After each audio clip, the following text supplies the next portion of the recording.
दोस्तों, ए to Z में आपका स्वागत है। मेरा नाम है पंकज यादव और मैं आशा करता हूं कि आप लोग बहुत अच्छे होंगे और आप लोग की तैयारी बहुत अच्छी चल रही होगी। तो हम आज अपना जो स्टैटिक जीके का जो हमारा सेट चल रहा था, आज सेट नंबर 4 है। इसके पहले हम 3 कर चुके हैं। तो अगर आप पहली बार देख रहे हैं तो जाके उन सेटों को देखिए और आपको बहुत सारी नई नई चीज़ें सीखने को मिलेंगी। तो आज हम देखते हैं हमारे सेट्स में जो 15 क्वेश्चन हैं, हम उसके लेते हैं पहला क्वेश्चन। तो हमारा पहला क्वेश्चन है, पुलित्जर पुरस्कार किस क्षेत्र में उत्कृष्ट योगदान के लिए प्रदान किए जाते हैं। हमारा क्वेश्चन है ये। तो उसमें दिया गया एक ऑप्शन दे रखा है सिनेमा, बी है संगीत, सी है पत्रकारिता और डी है साहित्य। तो इसको याद रखेंगे, पुलित्जर जो पुरस्कार है वो किस किस क्षेत्र में दिया जाता है उत्कृष्ट योगदान के लिए। वो पत्रकारिता के क्षेत्र में योगदान के लिए जो है उसको दिया जाता है। ठीक है, तो हम चलते हैं आगे। तो हम ये देखते हैं कि इस साल किसको किसको पुलित्जर पुरस्कार मिला हुआ है। ठीक है, इंडिया से जो थे किसको मिला है पुलित्जर पुरस्कार। तो इंडिया से जो चन्नी आनंद है उनको मिला है, मुख्तर खान को मिला है और दार यासीन को मिला है। किसको? डार यासीन को मिला है।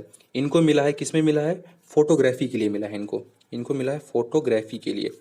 फोटोग्राफी के लिए इनको पुलित्जर पुरस्कार मिला है, तीनों को कंबाइंड मिला है। ठीक है, तो हम नेक्स्ट क्वेश्चन पे चलते हैं अपने। तो एलिफेंटा जो दर्रा है ये न्यूज़ में रहा है बहुत ज़्यादा, मतलब जब एग्ज़ाम में आया था तब उसमें बहुत ज़्यादा न्यूज़ में था। तो कौन से कहाँ पर स्थित है? ये भारत में स्थित है, पाकिस्तान में है, श्रीलंका में है और इंडोनेशिया में है। तो इसका आंसर है श्रीलंका में स्थित है। ये आप याद रखेंगे, एग्जाम में आ चुका हो सकता है दोबारा पूछ ले। ठीक है, हम नेक्स्ट क्वेश्चन पे चलते हैं अपने। आप देखिए यहाँ पर क्वेश्चन कौन सा है हमारे, United Nations human development index HDI क्या है। यानी कि इसमें हमारे क्वेश्चन में पूछ रहा है कि एचडीआई क्या है, एचडीआई क्या है। ठीक है, तो इसमें ये जानना चाह रहा है कि एचडीआई में क्या क्या इंक्लूड किया जाता है, क्या क्या फैक्टर्स को देख के हम एचडीआई की इंडेक्स बनाते हैं। ठीक है, तो हमको पहले जानना होगा, जो ऑप्शन दे रखा विभिन्न देशों की आर्थिक तथा सामाजिक। देखो, आर्थिक हो गई, सामाजिक स्थिति, राष्ट्रीय स्थिति का राष्ट्रीय आय, साक्षरता के आधार पर आकलन करने का मापदंड। ये ऑप्शन ए है हमारा। ऑप्शन बी जो है हमारा वो है विभिन्न देशों में हुई प्रगति, विभिन्न देशों में चिकित्सा एवं स्वास्थ्य के क्षेत्र में हुई प्रगति का मापदंड। यानी कि चिकित्सा और स्वास्थ्य के क्षेत्र में जो प्रगति हुई उसका मापदंड। या सी क्या है, विभिन्न देशों में बच्चों को कुपोषण का मापदंड। या डी, विभिन्न देशों के मानव विकास के लिए दी जाने वाली आर्थिक सहायता। तो देखो इसको ऑप्शन जो हमारा आंसर होगा ये होगा, आंसर हमारा है ये हमारा ऑप्शन ए। आंसर है हमारा ऑप्शन ए, ये होगा हमारा आंसर ऑप्शन ए। ठीक है, हम इसको आगे एक्सप्लेन करते हैं कैसे। देखो इसमें क्या क्या चीज़ इंक्लूड होती है, हमने एक स्लाइड डाली है, आप इसे अच्छे से समझ जाएंगे, इसको आप अच्छे से समझ जाएंगे। देखो इसमें होता क्या है कि जब ये रिपोर्ट तैयार की जाती है इसमें क्या क्या चीज़ देखा जाता है। ठीक है, इसमें पहले देखा जाता है कि लाइफ एक्सपेक्टेंसी, इसमें देखा जाता है लाइफ एक्सपेक्टेंसी। उसके बाद में आपका नॉलेज यानी कि साक्षरता का दर। उसके बाद में स्टैंडर्ड ऑफ लिविंग, रहन सहन का जो स्तर है। तो देखो यहाँ पर क्या है हमारा पहला लाइफ एक्सपेक्टेंसी, ये चेक किया जाता है। इसमें हम देखते हैं कि लाइफ एक्सपेक्टेंसी एट बर्थ, यानी कि बच्चे पैदा होते हैं तो कितने बच्चों की मृत्यु हो जाती है। हमारे देश में बहुत ज़्यादा मृत्यु होती है ऐसे, तो कितने बच्चे की मतलब तत्काल मृत्यु हो जाती है। या हमारे देश में लाइफ एक्सपेक्टेंसी कितने समय है, 60 साल है, 64 साल है, 65 साल है, जो भी है। तो यानी यहाँ पर लॉन्ग एंड हेल्दी लाइफ ये सब देखा जाता है। ठीक है, ये देखा जाता है। नॉलेज में हम क्या देखते हैं, नॉलेज है तो हम इसमें देखते हैं कि साक्षरता कितनी है हमारे देश में, कितने बच्चे स्कूल में जा रहे हैं, ये सब कितने सालों तक जा रहे हैं, यानी कि एवरेज कितने जा रहे हैं, ये सब निकाल के हम क्या करते हैं, ये सब इंक्लूड की जाती है। उसके बाद में आपके रहन सहन का स्तर कैसा है। ठीक है, वो भी कैसे, जो अपना पर कैपिटा इनकम जो है उसके हिसाब से, पर कैपिटा इनकम से हम क्या कर सकते हैं उसको वो कर लेते हैं। तो ये सारी चीज़ें हम क्या करते हैं, ये सब इंक्लूड करके क्या बनता है, एचडीआई का इंडेक्स बनता है, ह्यूमन डेवलपमेंट इंडेक्स बनता है। तो होप आपको समझ में आ गया क्या क्या इसमें इंक्लूड किया जाता है। तो हम देखते हैं कि टॉप कंट्रीज़ कौन सी रही और इंडिया का रैंक क्या रहा इसमें। तो टॉप कंट्री जो रही इसमें सबसे पहले जो रही है नॉर्वे रही, जिसने टॉप किया इस रैंकिंग को उसने किया नॉर्वे ने। सेकंड रैंक पे रहा स्विट्जरलैंड, थर्ड पे रहा आयरलैंड और फोर्थ पे रहा जर्मनी और फिफ्थ पे रहा हांगकांग। तो आप इसको याद रखेंगे, टॉप पे कौन रहा, नॉर्वे। ये क्वेश्चन आ सकता है 2000, ये एक्चुअल में ये 2019 का है क्योंकि 2020 का तो आया नहीं इस बार कोविड की वजह से, ये 2020 का अभी तक नहीं आ पाया है, तो 2019 का है। तो इसमें नॉर्वे टॉप पे रहा है। उसके बाद में श्रीलंका, हमारे जो पड़ोस में जो नेबरिंग कंट्रीज है उसमें सबसे अच्छा परफॉर्मेंस किसकी है, वो है श्रीलंका की, जो कि 71 रैंक है। ठीक है। इंडिया की रैंक 129 है। लास्ट ईयर कितनी थी? लास्ट ईयर 130 थी। इस बार इंडिया ने एक रैंक इंप्रूव करी है। भूटान जो है 134 है। बांग्लादेश कितना है? 135। पाकिस्तान जो हमारा एकदम पड़ोसी है, खास पड़ोसी, उसका है रैंक 152। और अफगानिस्तान कितनी? 170। तो हम चलते हैं अपने नेक्स्ट क्वेश्चन में। आपको समझ में आ गया होगा इससे। हम चलते हैं नेक्स्ट क्वेश्चन में। नेक्स्ट क्वेश्चन हमारा क्या बोल रहा है? बर्फ पर दाब पड़ने से उसके गलनांक पर क्या असर होता है? यानी कि उसका गलनांक घट जाएगा, बढ़ जाएगा, अपरिवर्तित रहेगा या शून्य हो जाएगा? तो ठीक है, इसको जानने के पहले हमको एक चीज जानना होगा। हमको क्या पूछ रहा है? इफेक्ट क्या होगा प्रेशर का मेल्टिंग पॉइंट पे? ठीक है, बर्फ के मेल्टिंग पॉइंट पे अगर हम प्रेशर डालते हैं तो इफेक्ट क्या होगा? तो इसको जानने के लिए हमें एक चीज पहले, सबसे पहले जाननी होगी। जो कुछ पदार्थ होते हैं जो पिघलते हैं, जब पिघलने पर क्या होता है? कॉन्ट्रैक्ट होते हैं। क्या क्या होते हैं? जब पिघल जाते हैं तो कॉन्ट्रैक्ट होते हैं। ठीक है, अगर वो कॉन्ट्रैक्ट होते हैं तो उनकी मेल्टिंग पॉइंट क्या हो जाएगी? मेल्टिंग पॉइंट घट जाती है। ठीक है, अगर कोई पदार्थ है, अगर वो पिघले उसके बाद वो कॉन्ट्रैक्ट हो जाए, अगर कॉन्ट्रैक्ट होता है तो उसकी मेल्टिंग पॉइंट क्या होती है? घट जाती है। एग्जाम्पल इसका क्या है? एग्जाम्पल इसका बर्फ है और ढलवा लोहा है। ठीक है, तो हमारा आंसर क्या हो जाएगा इससे? आंसर ए हो जाएगा। और इसके अपोजिट में क्या होता है? अगर कोई पदार्थ जो पिघलने पर वो संकुचित ना हो, यानी कॉन्ट्रैक्ट ना हो, एक्सपैंड होने लगे, अगर वो एक्सपैंड होता है तो उसकी मेल्टिंग पॉइंट क्या हो जाएगी? उसकी मेल्टिंग पॉइंट बढ़ जाएगी। आप याद रखना, इस तरीके से आप दोनों क्वेश्चन कर सकते हो। अगर ऐसा पूछ लिया कि कोई पदार्थ है, अगर वो जब पिघलता है तो पिघलने के बाद वो क्या होता है? एक्सपैंड होता है, यानी कि प्रसारित होता है, तो उसके जो मेल्टिंग पॉइंट या गलनांक पे क्या असर पड़ेगा? तो उसका गलनांक बढ़ जाएगा। तो आप दोनों याद रखिएगा। ठीक है, हम चलते हैं अपने नेक्स्ट क्वेश्चन पे। हमारा नेक्स्ट क्वेश्चन है कि जब या तो सूर्य का उदय समय हो या सूर्य के डूबते समय उसका रंग लाल क्यों दिखाई देता है? यानी कि अगर सनराइज हो रहा है या सनसेट है तो वो लाल क्यों दिखाई देता है हमें? ठीक है, तो विकिरण की वजह से, जलवाष्प की वजह से, ऑप्शन सी है धूल के कण की वजह से, और ऑप्शन डी है प्रकीर्णन की वजह से। तो हमारा ऑप्शन कौन सा होगा? ऑप्शन डी, ये प्रकीर्णन की वजह से होता है। कैसे होता है प्रकीर्णन की वजह से? इसको हम देखते हैं आगे। एक्चुअली होता क्या है कि जब सूर्य की लाइट, जब सूर्य निकलने लगता है तो सूर्य की लाइट क्या होती है? हमारे पास तक कैसे पहुंचती है? हमारे पास तक पहुंचती है एटमॉस्फियर, जो मान लो एटमॉस्फियर है। एटमॉस्फियर में बहुत सारे छोटे छोटे छोटे छोटे क्या है? इसमें पार्टिकल्स हैं, पार्टिकल्स हैं, इसमें गैसेस भी हैं बहुत सारी।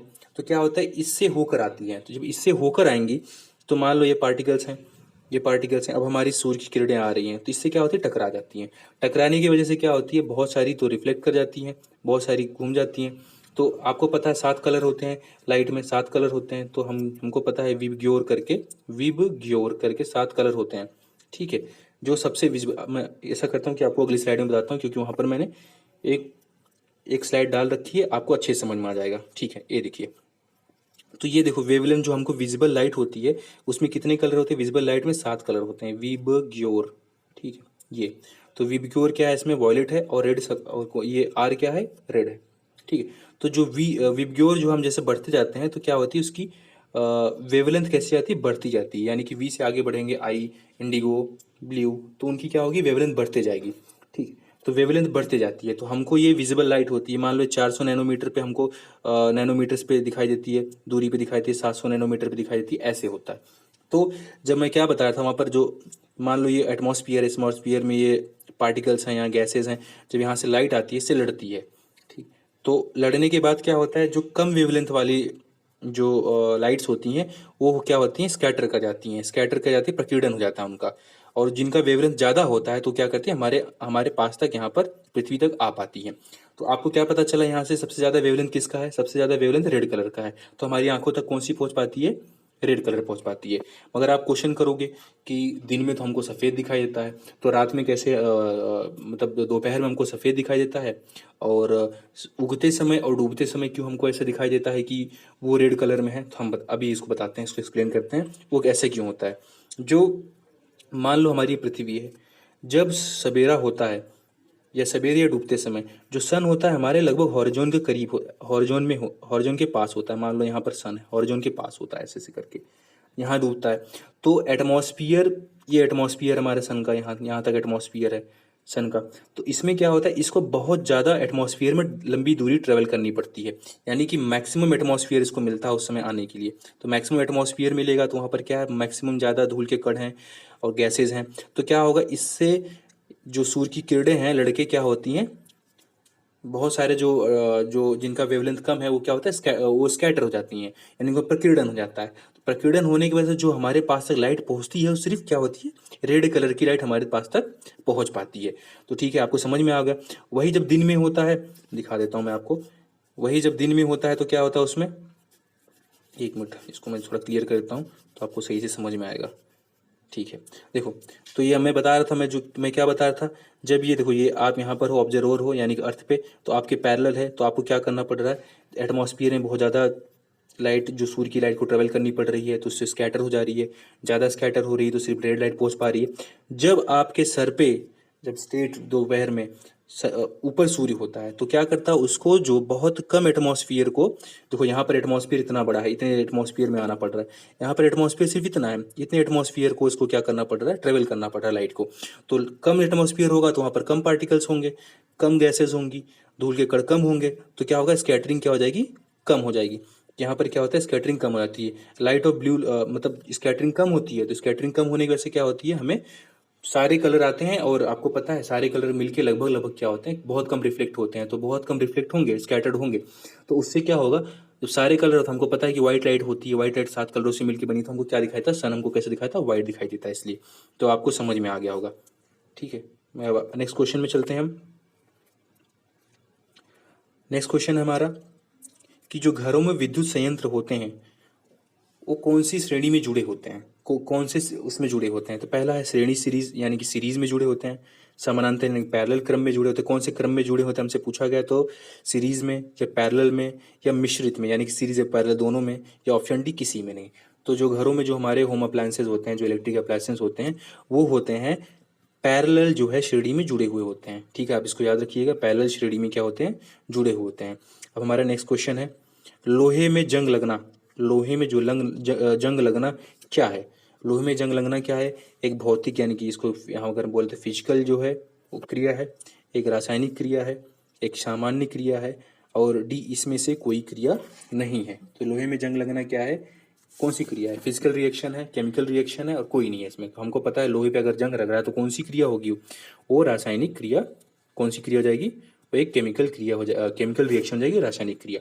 और लोहे पर जंग लगता क्यों है, लोहे पर जंग लगता क्यों, इसको हम जान लें पहले। अगर आप जंग की बात करें तो लोहे पे जंग क्यों लगता है, आपके दिमाग में क्वेश्चन आना चाहिए।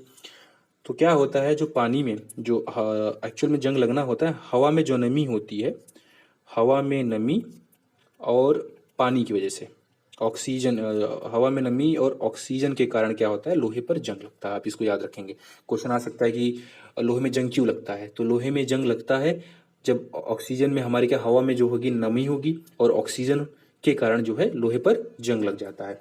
और लोहे पर अगर जंग लग गया तो होता क्या उसमें, लोहे पर अगर जंग लग गया तो होगा क्या, लोहे पर अगर हम मान लो जंग लग जाता है तो लोहे का वेट क्या हो जाता है, बढ़ जाता है।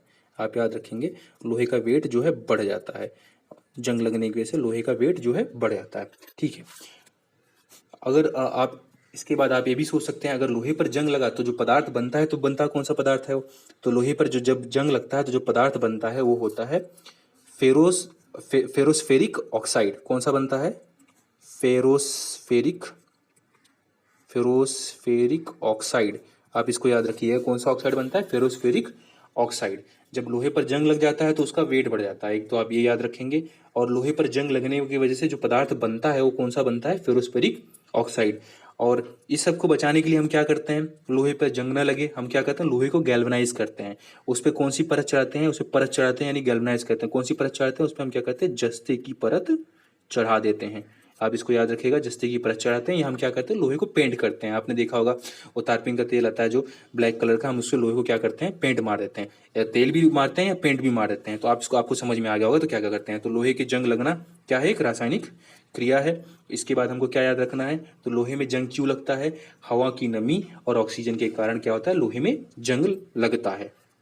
उसके बाद हमको क्या याद रखना है, जंग लगने से क्या हो जाता है, लोहा भारी हो जाता है, हमको याद रखना है। और लोहे पर जंग लगने के बाद जो पदार्थ बनता है तो क्या बनता है, फेरोस्फेरिक ऑक्साइड बनता है। और लोहे पर हम जब उसको क्या करते हैं, जंग न लगे इसकी वजह से हम क्या करते हैं, जस्ते की परत चढ़ाते हैं या पेंट कर देते हैं। तो ठीक है, हमने अपने नेक्स्ट क्वेश्चन में चलते हैं, आपको समझ में आ गया होगा। देखिए नेक्स्ट क्वेश्चन हमारा क्या है कि फ़ारेनहाइट जो है, फ़ारेनहाइट तथा सेल्सियस माप में किस ताप तापमान पर पाठ्यक्रम समान होगा।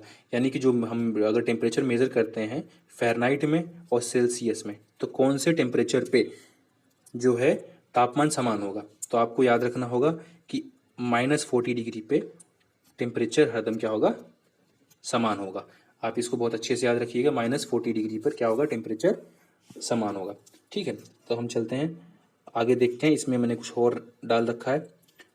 यहाँ पर हमने क्या दे रखा है, देखिए ये क्या है, ये है स्केल है। स्केल, एक स्केल दिया होता है जो हम क्या करते हैं, टेम्परेचर को मेज़र करते हैं इससे। टेम्परेचर मेजरमेंट स्केल है, ठीक है, ये टेम्परेचर मेजरमेंट स्केल है। अगर मान लो हमको बता दिया गया, किसी ने बताया कि चलो ठीक है, आप ऐसा, आपको कैसे कन्वर्ट करना है। मान लो हमको कन्वर्ट करना है टेम्परेचर को, हमको नहीं पता कि टेम्परेचर, अगर हमको देखो ये कौन सा है, आर मतलब यहाँ क्या है, आर मतलब है यहाँ पर रूमर, आर है रूमर, आप याद रखिएगा। सी क्या है, सेल्सियस है, सी सेल्सियस, एफ क्या है, फ़ारेनहाइट है। अगर हमको रोमर से सेल्सियस में कन्वर्ट करना है टेम्परेचर को, या टेम्परेचर को जो है सेल्सियस से फ़ारेनहाइट या फ़ारेनहाइट से रोमर्स में कन्वर्ट करना है, तो ये क्या है, ये हमको फॉर्मूला इस्तेमाल करना। कई बार एग्जाम में आया था, आप इसको याद रखिएगा। R/80 is equal to C/100 is equal to F-32/180। तो आप देख लीजिए, अब हम एक क्वेश्चन करके देख लेते हैं इसमें कैसे होगा। मान लीजिए अगर हमको जो है सेंटीग्रेड में जो दिया है टेम्परेचर 25 डिग्री दे दिया है, और हमसे पूछा कि आप उसको रोमर में कन्वर्ट कीजिए कितना होगा। ठीक है, तो अगर हम सेंटीग्रेड में हम इसी में रखते हैं R/80, और सेंटीग्रेड में कितना देखा, 25/100, तो 25 से कम 25, 25 चौके 100, 4 कम 4, सॉरी सॉरी सॉरी 25 चौके 100 और 4 दूनी 8, 20। यानी कि रोमर में कितना आएगा, तो हमारा जो टेम्परेचर निकल के आएगा रोमर में 20 डिग्री, और रोमर निकल के आएगा। ठीक है, तो इस तरीके से अगर हमको सेंटीग्रेड से फ़ारेनहाइट में निकालना हो तो हम निकाल सकते हैं। तो होप, मैं आशा करता हूँ कि आपको समझ में आ गया होगा।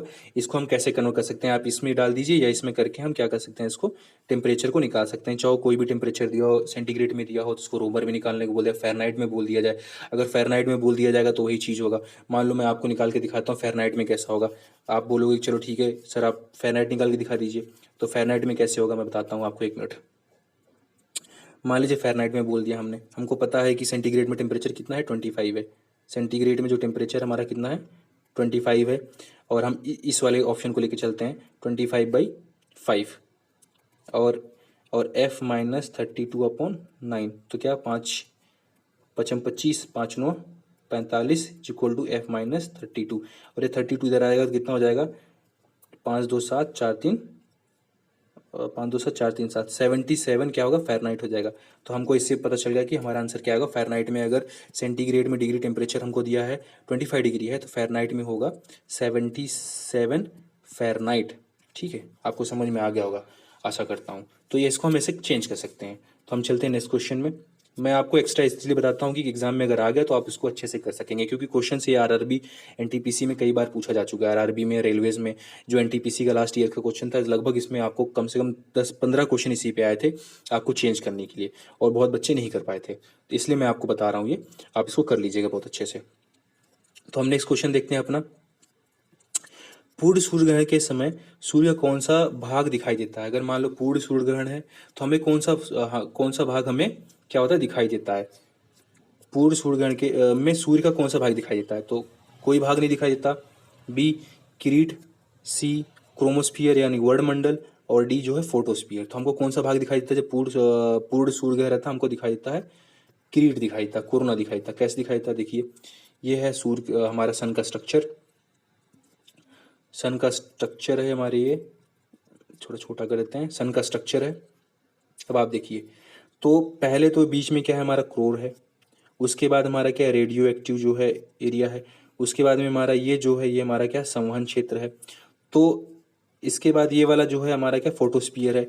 उसके बाद जो ये लेयर है वो है ये लेयर है हमारी कौन सी, क्रोमोस्फियर। तो आउटर लेयर जो है ये इसमें सन की, वो कौन सी हमारी है, कोरोना है। तो हमको दिखाई कौन सी देती है, तो हमको दिखाई देती है कोरोना।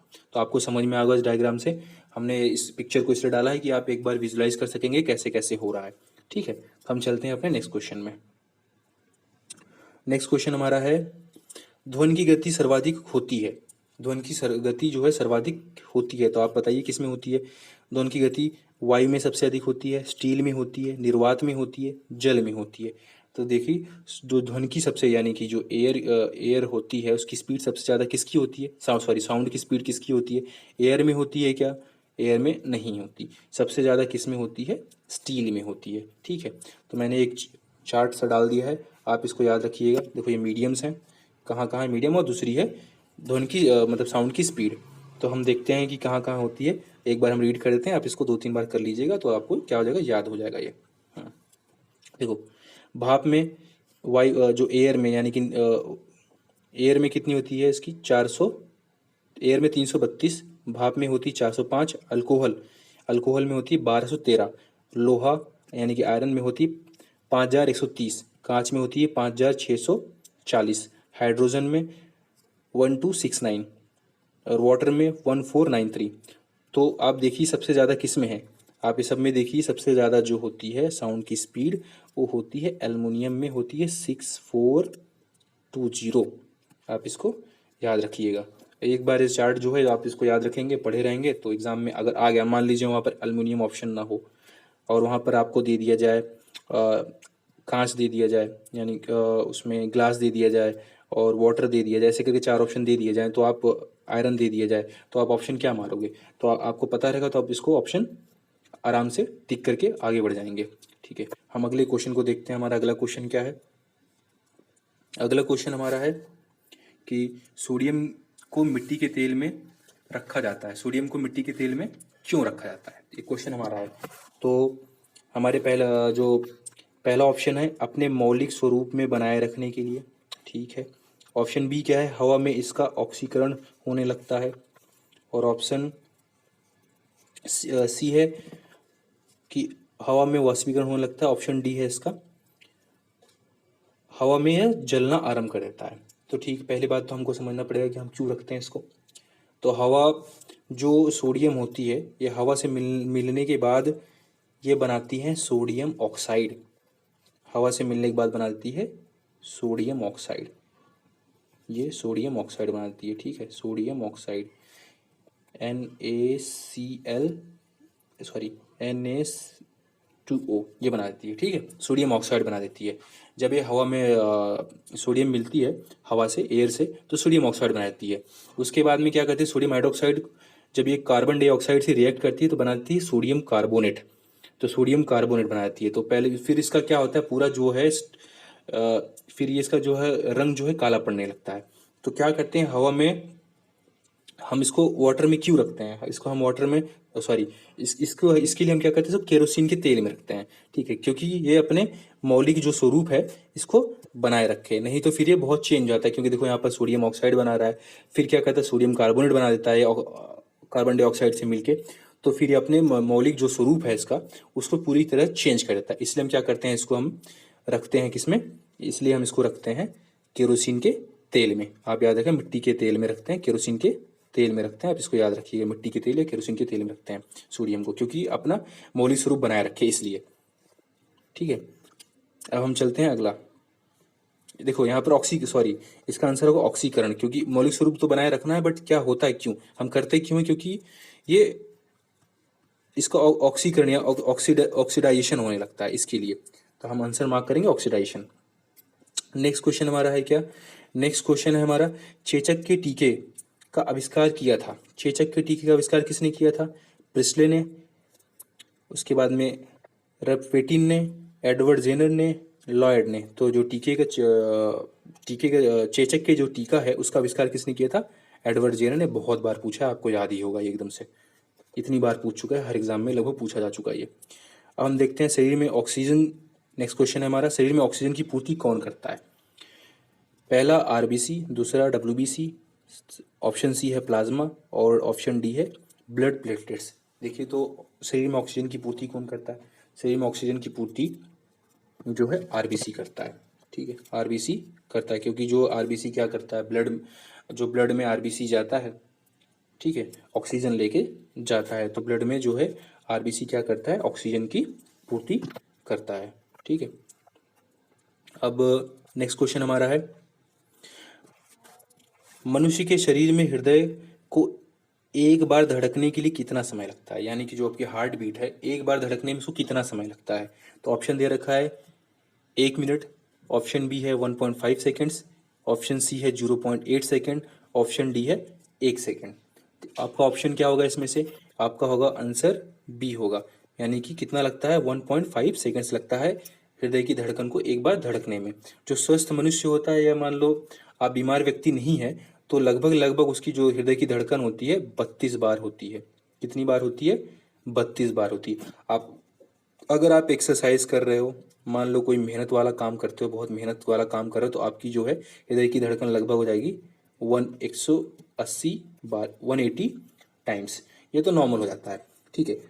और जब एक बार हृदय पंप करते धड़कता है तो लगभग लगभग क्या करता है? 70 ml जो है ब्लड को क्या करता है? पंप करता है। आप ये भी याद रखिएगा, एक बार जो हृदय धड़कता है तो कितना करता है? इतने वॉल्यूम में 70 जो है ml में ब्लड को पंप करता है। इसको हम क्या बोलते हैं? इसको बोलते हैं स्ट्रोक वॉल्यूम। आप इसको याद रखिएगा, इसको क्या बुलाता है? Stroke volume.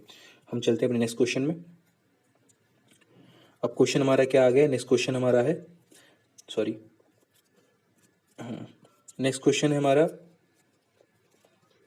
पश्चिम से पूर्व की ओर हिमालय का विस्तार कहाँ से कहाँ तक है? ऑप्शन ए है हमारा सिंधु घाटी से लेकर दिहांग तक, दूसरा ऑप्शन है हमारा केटू से लेकर चोमलाहारी तक, ऑप्शन सी है नंगा पर्वत से लेकर नमचा वरवा तक, और ऑप्शन डी है राकापोसी से लेकर लोहित नदी तक। तो हमारा आंसर क्या होगा इसमें? सिंधु नदी से लेकर दिहांग के घाटी तक। आप इसको याद रखिएगा, एक एग्जाम में आ चुका है। तो अगर हमसे क्वेश्चन पूछा गया कि पश्चिम से पूर्व की ओर तक हिमालय का विस्तार कहाँ से कहाँ तक है, तो हमको याद रखना होगा वो कि सिंधु घाटी से लेकर दिहांग घाटी तक है। आप इसमें देख सकते हैं, यहाँ पर मैंने एक डाला है, आप इसको एनालाइज कीजिए, देखिए ढंग से, देखो कहाँ से आ रहा है। सिंधु घाटी से लेकर यहाँ पर जो है वो दिहांग घाटी तक, लगभग यहाँ दिहांग घाटी है, वहाँ तक इसका जो विस्तार है। आप इसको याद रखिएगा, ठीक है। हम चलते हैं नेक्स्ट क्वेश्चन पे। इसलिए मैंने डाल दिया मैप, आपको थोड़ी सी अंडरस्टैंडिंग आ जाएगी कि हमारा जो हिमालय कहाँ से कहाँ तक है। आप देख के एक बार कुछ उसको एनालाइज कर लेंगे, वहाँ पर कि ग्रेट हिमालय कहाँ है, उसका शिवालिक कहाँ है, उसका मिडिल हिमालय कहाँ है, ये सब थोड़ा सा आप जान जाएंगे उसको। निम्नलिखित में से किस गैर संसद सदस्य को संसद को संबोधित करने का अधिकार होता है? यानी कि ऐसा जो है गैर संसद का सदस्य नहीं है, वो ना तो संसद का सदस्य है ना तो मंत्रिमंडल का सदस्य है, तो उसको जो है संसद को संबोधित करने का क्या है? अधिकार है। ऐसा कौन सा है कौन सा सदस्य है जो उसको संसद को संबोधित करने का अधिकार है, पर वो ना तो संसद का सदस्य है, पार्लियामेंट का सदस्य है, ना तो मंत्रिमंडल का सदस्य है, ठीक है। तो ऑप्शन हमको क्या दे रखा है? भारत का महान न्यायवादी, इसको बोलते हैं attorney general of India. Attorney general of India, Bharat का सॉलिसिटर जनरल, भारत का प्रधान न्यायाधीश यानी कि चीफ जस्टिस ऑफ इंडिया, या ये दे रखा है मुख्य निर्वाचन आयुक्त यानी कि चीफ जस्टिस ऑफ जो ये मुख्य निर्वाचन आयुक्त, ठीक है। तो अब हम इसमें हमको किसको ऐसा सदस्य, कौन सा सदस्य है जिसको सदन में बोलने का अधिकार है? तो वो है भारत का महान न्यायवादी, जिसको बोलते हैं अटॉर्नी जनरल ऑफ इंडिया। उसको क्या करना है? बोलने का अधिकार तो है, मगर क्या करना है? मत देने या वोट करने का क्या है? अधिकार नहीं है, ठीक है। और इनको इलेक्ट कौन करता है? इनको इलेक्ट करता है राष्ट्रपति, यानी कि कौन करता है? राष्ट्रपति, president of India. President of India इनको इलेक्ट करता है। और कब तक रहते हैं? जब तक राष्ट्रपति के प्रसाद पर्यंत तक। राष्ट्रपति जब तक चाहेंगे तब तक रहेंगे, नहीं तो इनको हटा दिया जाएगा, ठीक है। हम चलते हैं अपने नेक्स्ट क्वेश्चन पे। चांदी का जो सर्वप्रथम सिक्का किसने चलाया? चांदी का जो सर्वप्रथम सिक्का था उसको किसने चलाया था? चांदी का जो है सर्वप्रथम सिक्का किसने चलवाया था? तो सिकंदर लोदी ने, हुमायूं ने, शेरशाह सूरी ने, अकबर ने। तो आपको पता होगा चांदी का जो पहले सिक्का था उसको शेरशाह सूरी ने चलाया था, जिसका नाम था रुपया। चांदी का सिक्का था उसको किसने चलाया था? शेरशाह सूरी ने, ठीक है।